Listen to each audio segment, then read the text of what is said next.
ಮದ್ದೂರಮ್ಮ ಜಾತ್ರೆಯಲ್ಲಿ ಅವಘಡ ಸಂಭವಿಸಿದೆ. ಮದ್ದೂರಮ್ಮ ಜಾತ್ರೆಯಲ್ಲಿ ಧರೆಗೆ ಉರುಳಿದೆ. ಅವಘಡ ಸಂಭವಿಸಿರೋದು ದೊಡ್ಡ ನಾಗಮಂಗಲ. ಒಂದ್ ನಿಮಿಷ ಮಾಡಬಾರ, ಒಂದ್ ನಿಮಿಷ ಸರ.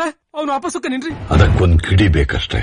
ಅವತ್ತು ಕಾಡ್ಗಿಚ್ಚೆ ಹತ್ಕೊಂಡು ಹೊರನಾಡದಿ ಮುಚ್ಚಿಟ್ಟ ಕೆಂಡವ ಕಟ್ಟು ಬಿಚ್ಚಿಟ್ಟ ಗಂಡನ ಧೀರ ಕಣಗಣವನ್ನು ಅಡಿಗುಡಿಯಲು ಕೆಳಗಿ ರೋಷ ಬಿಚ್ಚಿಟ್ಟ ಎಂಟರ ಶೂರ ಕಲಿಕುಲ ಕೆಳಗಿ ಕಳವಾಳ ಕೆಳಗಿನ ಶೂರ ಗುಡುಗು ಸಿಡಿಲುಗಳ ದಿಬ್ಬಣ ಕಾಲ್ ಕೆರೆದು ನಿಂತಿದೆ ತನ್ನದೇ ಬರಹಕ್ಕೆ.